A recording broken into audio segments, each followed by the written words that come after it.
Shalom, good evening. This is TV7 Israel News broadcast to you from Jerusalem. And in today's top stories, Israeli special forces successfully rescued 2 Israeli hostages from Hamas captivity from the town of Rafah. Residents of northern Israel voiced deep frustration over Hezbollah's continued attacks and call on Jerusalem to declare war on Lebanon. Iranian Foreign Minister Hossein Amir-Abdollahian, while visiting both Beirut and Damascus, leveled threats toward Jerusalem's leadership. The Israel security agency Shin Bet, Israel Border Police Yamam special operators alongside IDF naval commandos of the ssä 13 unit and the 7th Armored Brigade of Division 98 conducted a daring raid deep into the town of Rafah, which is the last remaining bastion of Hamas control, at the culmination of which 2 Israeli hostages were successfully rescued. הלילה החזרנו את לואיס ופרננדו הביתה. במבצע חילוץ משותף של צה"ל, שירות הביטחון הכללי והימ"מ, היחידה המיוחדת של משטרת ישראל, חילצנו את לואיס הר ואת פרננדו מרמן, שנחטפו על ידי חמאס ב-7 באוקטובר מניר יצחק. Admiral Hagari continued by detailing the highly complex operation which caught the Islamist Hamas by surprise and, according to the Islamist group, included the elimination of over 70 terror operatives. In contrast, only 1 Israeli special operator sustained light injuries. מדובר במבצע חילוץ מורכב תחת אש, בלב רפיח, על בסיס מודיעין רגיש ואיכותי מאוד של אגף המודיעין ושירות הביטחון הכללי. היחידה המבצעית של השב"כ, יחידת הימ"מ של משטרה, פיקוד הדרום, יחד עם כוחות אוגדה 98, שייטת 13, חטיבה 7 של השריון, בפעולה מקצועית ומדויקת. הייתה כאן מעטפת אווירית שלופתה בגל תקיפות רחב של חיל האוויר יחד עם פיקוד הדרום. זה מבצע שנערכנו אליו, זה זמן, נעשו ההכנות הנדרשות, והמתנו לתנאים שיאפשרו להוציא אותו לפועל. לפנות בוקר, בשעה 1:49, הכוחות המיוחדים פרצו למבנה בלב רפיח. שם, בקומה השנייה, הוחזקו לואיס ופרננדו בידי מחבלים חמושים של החמאס, ששהו במבנה ומחבלים ששהו במבנים הסמוכים. מרגע הפריצה באש לדירה, לוחמי הימ"מ חיבקו והגנו בגופם על לואיס ופרננדו, והחל קרב נועז וחילופי אש כבדים בכמה מוקדים במקביל עם מחבלים רבים. כבר בשעה 1:50 החלה לפעול מעטפת אש אווירית שנוהלה על ידי חיל האוויר ופיקוד הדרום כדי לאפשר לכוח לנתק מגע ולפגוע במחבלי החמאס במרחב. בשלב זה הלוחמים שולפים את לואיס ואת פרננדו מהדירה ומחלצים אותם תחת אש, בליווי כוחות צה"ל שנותנים להם הגנה במרחב עד אשר הם מגיעים לאזור הבטוח. Following preliminary medical treatment that was administered to both of these rescued Israeli hostages in the field, they were airlifted to Sheba Medical Center in central Israel, where 70-year-old Louis Hal and 60-year-old Simon Marman were finally reunited with their families.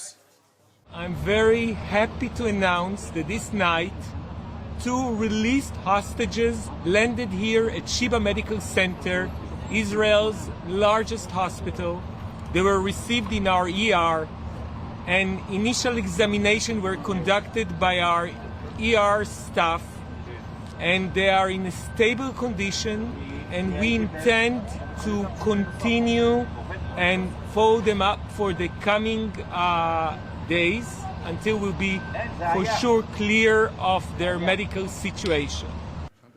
Prior to the extraction of the 2 Israeli hostages from Gaza, Israeli Prime Minister Benjamin Netanyahu, alongside his government ministers, toured the base of the Special Engineering Forces of Yalom Unit, where they received a briefing from IDF Chief of General Staff Lieutenant General Herzi Halevi and other commanders regarding the latest developments in the Gaza Strip. ראשית אני מבקש להודות לרמטכ"ל ולמפקדים גם על המצגת, בעיקר על הביצועים שהם מרשימים מכל בחינה בינלאומית, וההישגים של צה"ל מאוד מאוד מרשימים.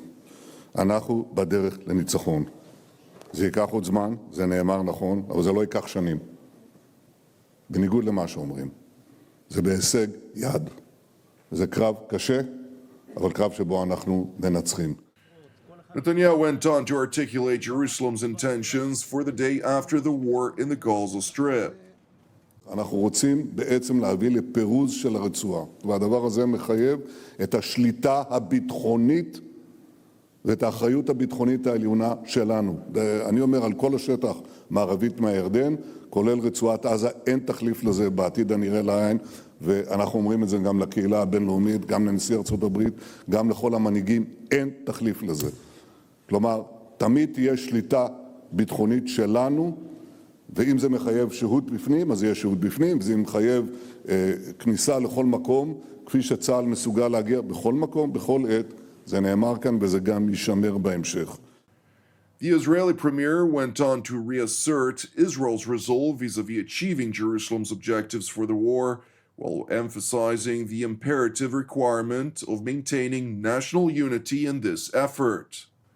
While victory may well be within reach in the Gaza Strip, hostilities in northern Israel along the front with Lebanon continues to pose a true challenge, with daily cross-border fire threatening civilian communities and strategic assets alike. And while between 61 to 100,000 Israelis internally displaced from border communities, Israeli residents who remain in their towns, which are nonetheless subject to repeated attacks, are clearly losing patience. המצב קשה לנו מחוץ לעיר. שיחליטו או הסכם או מלחמה, להחזיר כבר את התושבים, 4 חודשים. זה כבר מוגזם. בממשלה מתוקנת אף פעם לא היינו בחוץ ככה.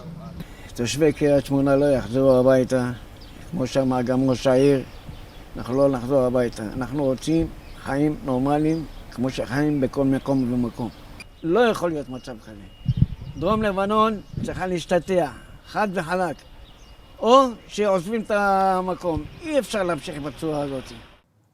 While the Iranian proxy Hezbollah continues to launch daily attacks against Israeli communities, the IDF conducts daily retaliatory strikes against Hezbollah infrastructure and terror cells operating at the behest of the Ayatollah regime in Tehran against Israel. Meanwhile, in Beirut, the Iranian Foreign Minister Hossein Amir-Abdollahian met with Lebanon's technocratic government, during the course of which Tehran's top diplomat seized the opportunity to acknowledge that the United States urged Iran to contain its Lebanese proxy Hezbollah from escalating war on Israel's northern front. در 4 ماه گذشته در اثنای جنگ علیه غزه پیام‌هایی بین آمریکا و ایران تبادل شده.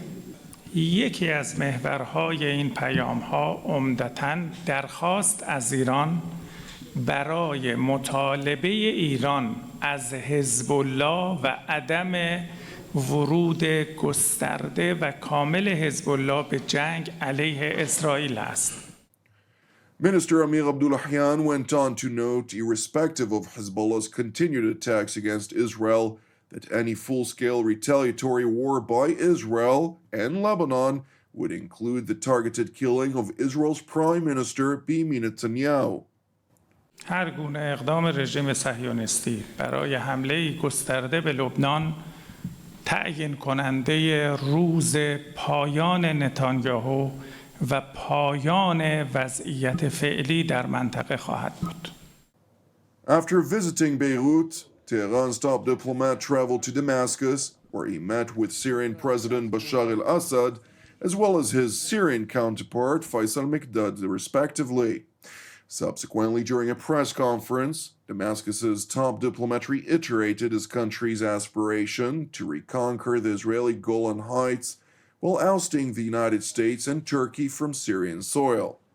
In parallel, Tehran's top diplomat for his part reiterated Iran's pledge to take revenge against Israel for all of the Iranian operatives who were killed while trying to prepare the ground in Syria for an all-out war against Israel.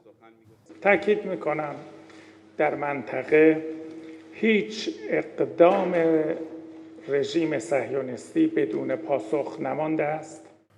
It is important to highlight that since 2015, Iran has ratcheted up efforts to entrench militarily in Syria, similar to its successful activities in Lebanon, Iraq, and Yemen.